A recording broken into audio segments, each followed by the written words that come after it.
ನಮಸ್ಕಾರ ಸ್ನೇಹಿತರೆ, ಎಲ್ಲ ವೀಕ್ಷಕರಿಗೆ ಆತ್ಮೀಯ ಸ್ವಾಗತ. ಎಸ್ ಬಿ ಹೋರ್ತಿಯ ಈ ಒಂದು ವಿಶೇಷವಾಗಿರುವಂತಹ ಸಬ್ಸಿಡಿ ಪಡೆಯುವಂಥ ವಿಡಿಯೋ ನೋಡಕ್ಕೆ 50% ಸಬ್ಸಿಡಿ ಸಿಗುತ್ತೆ ನಿಮಗೆ ಟ್ಯಾಕ್ಸಿ ಗೂಡ್ಸ್ ವಾಹನ ಖರೀದಿ ಮಾಡಿದ್ರೆ. ಹಾಗೂ ಬೋರ್ವೆಲ್ ಕೊರೆಸಿದರೆ ನಿಮ್ಮ ಹೊಲದಲ್ಲಿ ಅದಕ್ಕೂ ಕೂಡ ನಿಮಗೆ ಸಬ್ಸಿಡಿ ಸಿಗುತ್ತೆ. ಹಾಗೂ ಉದ್ಯೋಗ ಮಾಡಲು ಇಲ್ಲಿ ಸಾಲ ಪಡೆದರೆ, ವ್ಯಾಪಾರ ಮಾಡಲು ಸಾಲ ಪಡೆದರೂ ಕೂಡ ನಿಮಗೆ ಸಬ್ಸಿಡಿ ಸಿಗುತ್ತೆ. ಹೌದು ಸ್ನೇಹಿತರೆ, ಕರ್ನಾಟಕ ಅಲ್ಪಸಂಖ್ಯಾತರ ಅಭಿವೃದ್ಧಿ ನಿಗಮದ ವತಿಯಿಂದ ಆನ್ಲೈನ್ ಮೂಲಕ ಅರ್ಜಿಗಳನ್ನು ಆಹ್ವಾನ ಮಾಡಿದರೆ 2026 ಸಾಲಿನ ಈ ಒಂದು ಅರ್ಜಿಗಳಿಗೆ ಆನ್ಲೈನಲ್ಲೇ ನೀವು ಅರ್ಜಿ ಸಲ್ಲಿಸಬಹುದು. ಮನೆಯಲ್ಲೇ ಕುಳಿತುಕೊಂಡು ಏನು ತೊಂದರೆ ಇಲ್ಲ. ಸೊ 50% ಸಬ್ಸಿಡಿ ಅಂದರೆ 3 ಲಕ್ಷ ರೂಪಾಯಿವರೆಗೆ ಸಬ್ಸಿಡಿ ಸಿಗುತ್ತೆ ನೀವು ಗೂಡ್ಸ್ ಟ್ಯಾಕ್ಸಿ ವಾಹನ ಏನಾದರೂ ಖರೀದಿ ಮಾಡಿದ್ರೆ. ಬನ್ನಿ ಹಾಗಾದರೆ ನೋಡೋಣ ಈ ಒಂದು ವಿಡಿಯೋದಲ್ಲಿ ಸಂಪೂರ್ಣವಾಗಿರುವಂಥ ಮಾಹಿತಿ. ಸ್ವಾವಲಂಬಿ ಸಾರಥಿ ಯೋಜನೆ ಅಂತ ಒಂದು ಯೋಜನೆ ಇದೆ. ಹಾಗೂ ಇದರ ಜೊತೆಗೆ ಇಲ್ಲಿ ನಿಮಗೆ ಗಂಗಾ ಕಲ್ಯಾಣ ಯೋಜನೆ ಇದೆ, ನಿಮ್ಮ ಒಂದು ಜಮೀನಿನಲ್ಲಿ ಬೋರ್ವೆಲ್ ಹಾಕಲು. ಹಾಗೂ ಇದರಲ್ಲಿ ವ್ಯಾಪಾರ ಉದ್ಯೋಗ ನೇರ ಸಾಲ ಯೋಜನೆ ಕೂಡ ಇದೆ, ಸಾಂತ್ವನ ಯೋಜನೆ ಕೂಡ ಇದೆ. ಹಾಗೂ ಇನ್ನೂ ಅನೇಕ ಯೋಜನೆಗಳ ಬಗ್ಗೆ ಮಾಹಿತಿಯನ್ನು ನಾನು ನಿಮಗೆ ಇವತ್ತಿನ ವಿಡಿಯೋದಲ್ಲಿ ಲೈವ್ ಪ್ರೂಫ್ ತೋರಿಸಿಕೊಡ್ತೇನೆ. ಸೊ ಈ ಒಂದು ಯೋಜನೆಗೆ ಯಾರು ಅರ್ಜಿ ಸಲ್ಲಿಸಬಹುದು ಅಂತ ತಿಳಿಸ್ಕೊಡ್ತೇನೆ. ಮೊದಲನೇದಾಗಿ ನೋಡಿ ಸ್ನೇಹಿತರೆ, ಕರ್ನಾಟಕ ಅಲ್ಪಸಂಖ್ಯಾತರ ಅಭಿವೃದ್ಧಿ ನಿಗಮದ ವತಿಯಿಂದ ಅರ್ಜಿಗಳನ್ನು ಆಹ್ವಾನ ಮಾಡಿದ್ದಾರೆ. ಸೊ ಇದರಲ್ಲಿ ಯಾವ ಕಮ್ಯುನಿಟಿ ಅವರು ಅರ್ಜಿ ಸಲ್ಲಿಸಬಹುದು ಅಂದರೆ ಜೈನರು ಹಾಗೂ ಕ್ರಿಶ್ಚಿಯನ್ನರು ಹಾಗೂ ಮುಸ್ಲಿಮರು ಹಾಗೂ ಪಾರ್ಸಿಯರು ಹಾಗೂ ಬೌದ್ಧರು ಈ ಒಂದು ಯೋಜನೆಗಳಿಗೆ ಅರ್ಜಿಯನ್ನು ಸಲ್ಲಿಸಬಹುದು. ಸೊ ಅರ್ಜಿ ಸಲ್ಲಿಸೋಕೆ ಲಿಂಕ್ ಏನಿದೆ ನನ್ನ ವಿಡಿಯೋ ಕೆಳಗಡೆ ಡಿಸ್ಕ್ರಿಪ್ಷನ್ ಬಾಕ್ಸಲ್ಲಿ ನಾನು ಕೊಟ್ಟಿರ್ತೇನೆ. ಆ ಲಿಂಕ್ ಓಪನ್ ಮಾಡಿದಾಗ ಈ ರೀತಿ ಒಂದು ವೆಬ್ಸೈಟ್ ಓಪನ್ ಆಗುತ್ತೆ ನಿಮ್ಮ ಮುಂದೆ. ಈ ವೆಬ್ಸೈಟ್ ಓಪನ್ ಆದಾಗ ಇಲ್ಲಿ ಕೊಟ್ಟಿದ್ದಾರೆ ನೋಡಿ, ಅರ್ಜಿ ಸಲ್ಲಿಸುವ ಕೊನೆಯ ದಿನಾಂಕ ಕೂಡ ನಿಮಗೆ ಲೈವ್ ಪ್ರೂಫ್ ನಾನಿಲ್ಲಿ ತಿಳಿಸ್ಕೊಡ್ತೇನೆ. KMDC ಯೋಜನೆಗಳಿಂದ ಅರ್ಜಿ ಆಹ್ವಾನ ನೋಡಿ, ಕೊನೆಯ ದಿನಾಂಕ 17 ಸೆಪ್ಟೆಂಬರ್ 2026 ಅಂದರೆ 17-19-2026 ಅರ್ಜಿ ಸಲ್ಲಿಸುವ ಕೊನೆಯ ದಿನಾಂಕ ಮುಕ್ತಾಯ ಆಗುತ್ತೆ.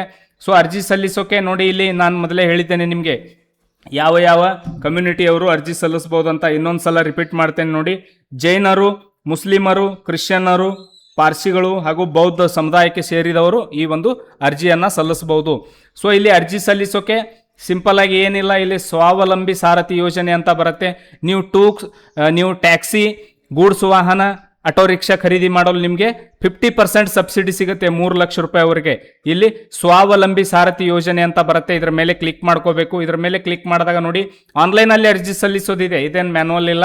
ಸೊ ಇದರಲ್ಲಿ ಕೊಟ್ಟಿದ್ದಾರೆ, ಸದರಿ ಯೋಜನೆ ಅಡಿಯಲ್ಲಿ ಬ್ಯಾಂಕುಗಳಿಂದ ಮಂಜೂರಾತಿ ನೀಡಿ ಪಡೆದ ಟ್ಯಾಕ್ಸಿ ಸರಕು ವಾಹನವನ್ನು ಖರೀದಿಸಲು ಪ್ರತಿ ಫಲಾನುಭವಿಗೆ ವಾಹನದ ಮೌಲ್ಯದ 50% ಸಬ್ಸಿಡಿ ಸಿಗುತ್ತೆ.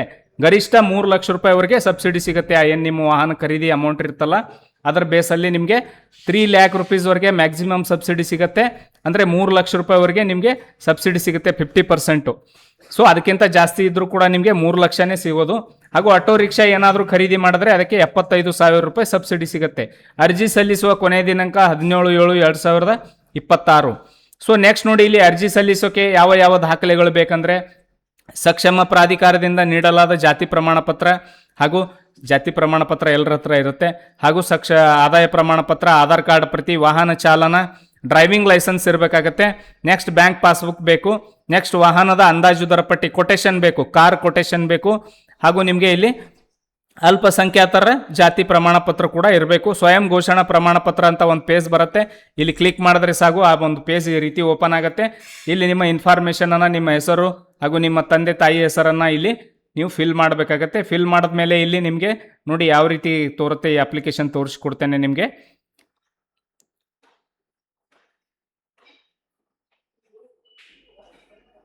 ಇಲ್ಲಿ ನೀವು ಡೌನ್ಲೋಡ್ ಮಾಡಿ ಇಲ್ಲಿ ಓಪನ್ ಮಾಡಿದಾಗ ಇದು ಡೈರೆಕ್ಟಾಗಿ ನಿಮ್ಮ ಮುಂದೆ ಈ ರೀತಿ ಒಂದು ಅಪ್ಲಿಕೇಶನ್ ಓಪನ್ ಆಗುತ್ತೆ. ಓಪನ್ ಆಗ್ತಾ ಇದೆ, 1 ನಿಮಿಷ ಓಪನ್ ಆದಾಗ ತೋರಿಸ್ಕೊಡ್ತೇನೆ. ಆ ಒಂದು ಅಪ್ಲಿಕೇಶನನ್ನು ಫಿಲ್ ಮಾಡಿ ನೆಕ್ಸ್ಟ್ ಇಲ್ಲಿ ನೋಡಿ, ಅರ್ಜಿದಾರರು ಕರ್ನಾಟಕ ರಾಜ್ಯದವರಾಗಿರಬೇಕು, ಅರ್ಜಿದಾರರು ಶಾಶ್ವತ ಕರ್ನಾಟಕದ ನಿವಾಸಿಯಾಗಿರಬೇಕು, ಅರ್ಜಿದಾರರು ಕರ್ನಾಟಕ ಧಾರ್ಮಿಕ ಅಲ್ಪಸಂಖ್ಯಾತರ ವರ್ಗಕ್ಕೆ ಸೇರಿದವರಾಗಿರಬೇಕು, ಅರ್ಜಿದಾರರ ವಯಸ್ಸು 18ರಿಂದ 55 ವರ್ಷದ ಒಳಗಿರಬೇಕು, ಎಲ್ಲ ಮೂಲಗಳಿಂದ ಬರುವ ವಾರ್ಷಿಕ ಆದಾಯ, ಅವರ ಇನ್ಕಮ್ ಏನಿದೆ 6 ಲಕ್ಷಕ್ಕಿಂತ ಕಡಿಮೆ ಇರಬೇಕು. ಹಾಗೂ ಎಲ್ಲ ಅರ್ಜಿದಾರರು ಪ್ರಾದೇಶಿಕ ಸಾರಿಗೆ ಅಂದರೆ RTO ಇಂದ ಇಲ್ಲಿ ಲೈಸೆನ್ಸ್ ಪಡೆದಿರಬೇಕು. ಹಾಗೂ ಅರ್ಜಿದಾರರ ಕುಟುಂಬದ ಯಾವುದೇ ಸದಸ್ಯರು ಕೇಂದ್ರ ಹಾಗೂ ರಾಜ್ಯ ಸರ್ಕಾರಿ ನೌಕರರಾಗಿರಬಾರ್ದು. ಹಾಗೂ ಇಲ್ಲಿ ಅರ್ಜಿದಾರರು ಕಳೆದ 5 ವರ್ಷದ ಒಳಗಾಗಿ ಅವರ ಕುಟುಂಬದಲ್ಲಿ ಯಾರಾದರೂ ಸದಸ್ಯರು ಅರಿವು ಸಾಲ ಮತ್ತು ವಿದೇಶ ವಿದ್ಯಾಭ್ಯಾಸ ಸಾಲ ಯೋಜನೆ ಹೊರತುಪಡಿಸಿ ಬೇರೆ ಯಾವುದೇ ರೀತಿಯಾಗಿರುವಂಥ ಒಂದು ಸ್ಕೀಮನ್ನು ಪಡೆದಿದ್ದರೆ ಅವರಿಗೆ ಈ ಒಂದು ಯೋಜನೆಯನ್ನು ಪಡೆದಿದ್ದರೆ ಅದರ ಲಾಭ ಪಡೆದಿದ್ದರೆ ಅವರಿಗೆ ಸಿಗೋದಿಲ್ಲ ಅಂತ ಹೇಳಿದ್ದಾರೆ. ಸೊ ಇದಕ್ಕೆ ನೀವು ಅರ್ಜಿ ಸಲ್ಲಿಸೋಕೆ ನಿಮಗೆ ಹೇಳಿದ ಹಾಗೆ ಈ ಒಂದು ಡಿಕ್ಲರೇಷನ್ ಫಾರ್ಮ್ ಓಪನ್ ಆಗುತ್ತೆ.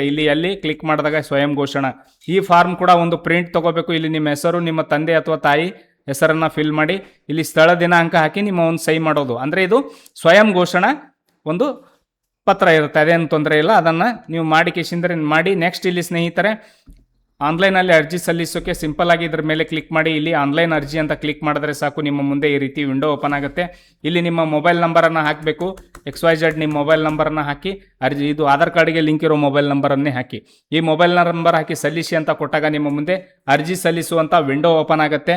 ಅಲ್ಲಿಂದ ನೀವು ನೇರವಾಗಿ ಅರ್ಜಿಯನ್ನು ಸಲ್ಲಿಸಬಹುದು. ಸ್ಟೆಪ್ ಬೈ ಸ್ಟೆಪ್ ಯಾವ ಮಾಹಿತಿ ಕೇಳುತ್ತೆ, Aadhaar card number, PAN card number ಅಥವಾ ನಿಮ್ಮ ಡ್ರೈವಿಂಗ್ ಲೈಸೆನ್ಸ್ ನಂಬರು ಹಾಗೂ ನಿಮ್ಮ ಒಂದು ಇನ್ಕಮ್ ಕಾಸ್ಟ್ ನಂಬರು, ನಿಮ್ಮ ರೇಷನ್ ಕಾರ್ಡ್ ನಂಬರು, ಅದೇನು ಕೇಳುತ್ತೆ ಬ್ಯಾಂಕ್ ಡೀಟೇಲ್ಸು ಅದನ್ನು ಹಾಕಿ ನೀವು ಅಪ್ಲಿಕೇಶನ್ ಹಾಕ್ಬೋದು.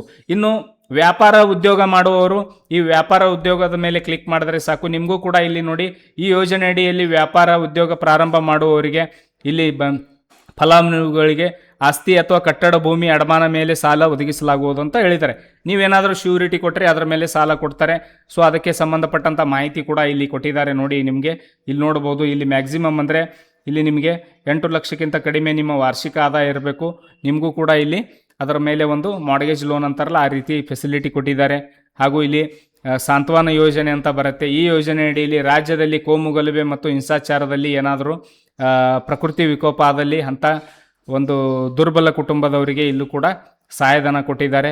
ಸೊ ಸ್ನೇಹಿತರೆ, ಇವುಗಳನ್ನೆಲ್ಲ ಸರಿಯಾಗಿ ನೀವು ನೋಡಿ ನಿಮಗೆ ಯಾವ ಒಂದು ಯೋಜನೆ ಅಡಿಯಲ್ಲಿ ಲಾಭ ಬೇಕು ಆ ಯೋಜನೆಗೆ ಇಲ್ಲಿ ಅರ್ಜಿ ಸಲ್ಲಿಸ್ಬೋದು. ಕೊನೆಯ ದಿನಾಂಕ ಕೊಟ್ಟಿದ್ದಾರೆ ನೋಡಿ ಇಲ್ಲಿ 17/9/2026. ಸೊ ಈ ಒಂದು ಮಾಹಿತಿ ನಿಮಗೆ ಇಷ್ಟವಾಗಿದೆ ಅಂತ ತಿಳಿದುಕೊಂಡಿದ್ದೇನೆ. ಹಾಗೂ ಸ್ನೇಹಿತರೆ, ನಿಮಗೆ ಏನಾದರೂ ಆನ್ಲೈನಲ್ಲಿ ಅರ್ಜಿ ಹಾಕೋಕ್ಕೆ ಪ್ರಾಬ್ಲಮ್ ಆಗ್ತಾ ಇದ್ದರೆ ನಿಮ್ಮ ಹತ್ತಿರದ ಕರ್ನಾಟಕ ಒನ್, ಬೆಂಗಳೂರು ಒನ್, ಗ್ರಾಮ ಒನ್ ಸೆಂಟ್ರಲ್ಲಿ ಹೋಗಿ ಅರ್ಜಿ ಹಾಕ್ಬೋದು ಅಥವಾ ಬೇರೆ ಕಡೆ ಎಲ್ಲಿ ಬೇಕಾದರೂ ಅರ್ಜಿ ಹಾಕ್ಬೋದು, ಏನು ತೊಂದರೆ ಇಲ್ಲ. ಇದು ಓಪನ್ ವೆಬ್ಸೈಟ್ ಇದೆ, ಅದಕ್ಕೋಸ್ಕರ ಈ ಒಂದು ಮಾಹಿತಿಯನ್ನು ತಿಳಿಸಿದ್ದೇನೆ. ದಯವಿಟ್ಟು ಈ ಒಂದು ವಿಡಿಯೋನ ಎಲ್ಲ ಅಲ್ಪಸಂಖ್ಯಾತರ ಬಂಧುಗಳಿಗೆ ಶೇರ್ ಮಾಡಿ, ಅವರಿಗೂ ಕೂಡ ಇದರ ಒಂದು ಮಾಹಿತಿ ಅರ್ಥ ಆಗಲಿ ಅಂತ ಈ ವಿಡಿಯೋ ಮುಖಾಂತರ ತಿಳಿಸಿದ್ದೇನೆ. ವಿಡಿಯೋ ನೋಡಿದ್ದಕ್ಕಾಗಿ ಎಲ್ರಿಗೂ ತುಂಬ ಧನ್ಯವಾದಗಳು.